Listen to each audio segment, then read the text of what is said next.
Урматтуу журналисттер, кымбаттуу мекендештерим, я очень благодарен, признателен руководству республики, президенту Садыру Нурбачевичу за то, что они предоставили мне возможность прибыть на родину. Я приехал сотрудничать, помогать. Вы знаете, что ко мне есть претензии по проекту Кумтору. Кумтор строился при мне. Поэтому я желаю помочь следствию и дать показания. Вот, я благодарен председателю комитета безопасности. Здесь меня приняли радушием, очень внимательное отношение было. Но, естественно, есть вопросы. И вот я провел первый допрос, ответил на вопросы. Я приехал, чтобы чистосердечно, искренне рассказать, как мы строили Кумтор, для чего мы строили Кумтор, какие, возможно, были ошибки допущены. Ну, одним словом, обо всем. Но следствие будет продолжаться. Я только прилетел сегодня с самолета, только ознакомился с делом. Вот. Поэтому встречи здесь будут продолжены.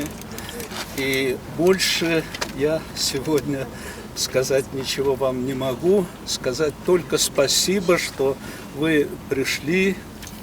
Вот, надеюсь, пришли поприветствовать меня. Я этому очень рад, очень рад. И счастлив, что сегодня мен бүгін өзімді абдан бақыттылы сезіп тұрам, себебі 16 жылдан кейін бірінші жолы ата жұртқа өзім мекеніме, елімізге келгеніме, ошондуктан мен республиканың жетекшілігіне разышылығымды білдірем. Садыр Нурбачевичке агышы ошол уруксат берип, ошон үчүн мен мына бүгүн республиканын алдында чоң маселелер турат, экономиканы көтөрөбүз деп зор аракет жасалып атат, ушундай созидательный план есть у нового руководства. Поэтому я хочу этому поспособствовать, помочь меру своих сил. Кыргызстанга келишиңизде мамлекеттин жетекчилиги менен келишим макулдашуу болду да. Айтып атпайм, ошо кандай келишимдер болду? Анан Кумтор боюнча сизге айыптоо коюлуп келет, ага мойнуңузга алдыңызбы, кандай? Анын баарын мен айтпадымбы, бүгүн биринчи гана жолугушуу болду.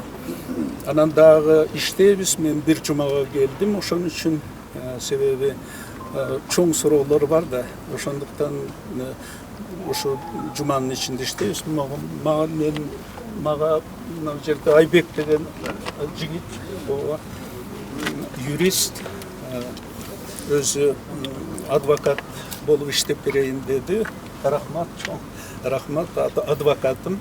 Анан кийин мен жетише албай калсам, адвокатым сөзсүз сиздерге айтып берет. Сиз президент Садыр Жапаров менен жолуктуңузбу бүгүн? Жолуктум, жолугуп учураштым. Резиденцияга бардыңызбы? Ооба, резиденцияда жолугуп учурашып, ыраазычылыгымды билдирдим, ушундай жол ачып бергениңизге деп. Анан мен ошо Кумтор боюнча болгон билгенимдин баарын айтып берип, республикага бардыгыбыз жардам беришибиз керек. Азыркы бийлик Кумтор боюнча келишимди кылмыштуу келишим деп атап жатпайбы? Сиз буга кошуласызбы? Эми мен ушул мындан ары Кумторго жооп бере албайм. Себеби мен айтпадым да. Дагы бир топ жолугушуулар болот, бардык маселелер менен таанышып, анан жооп берип, анан баары иш бүткөндөн кийин, ошондон кийин гана айта алам. Рахмат. Качкындагы башка президенттердин келишине кандай карайсыз? Качкындагы башка президенттин келишине? Мен эч бир президенттерге эч кандай менин претензиям жок. Ар кимиси өзү чечет, эл менен, жетекчилик менен. Мен, дай Бог, мне решить свои вопросы, поэтому Я не Азыр сапарыңыз кайка что башталат? будет с президентами другими. Азыр сапарыңыз кайка башталат? Ленинге. Азыр сапарым жоқ, мен айтпадымбы. Біз бүгін жаңы ел иш менен таанышып баштадык, эртең келем дагы бул жерден адистер менен жолугуп, Кумтор боюнча, маселелер боюнча Сейчас куда жооп поедете? берем, 16 анан жылда ушинтип Бишкек иштей кандай баштайбыз. өзгөрүптүр? 16 жылда Бишкек кандай өзгөрүптүр? Бишкек Агайда чарчады.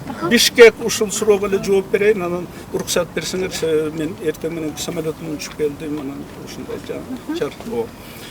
Бишкек абдан өзгөрүптүр, жакшы шаар болуптур. Мындан ары дагы ушундай гүлдөгөн, кооз шаар болсун. Мага өзгөчө мына зеленый город наш сохранился. Кыргызстанга жакшы мисалыңыз тууралуу айтыңызчы.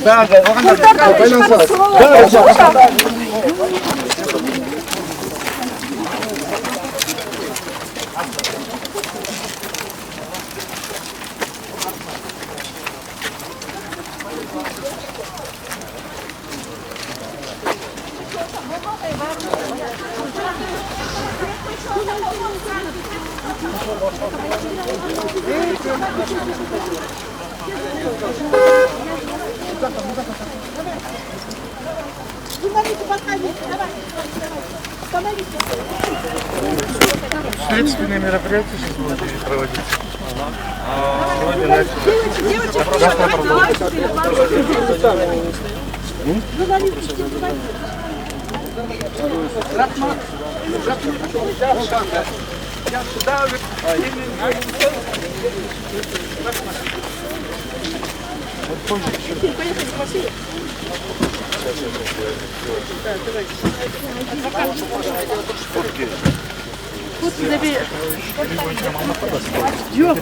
Да, мель.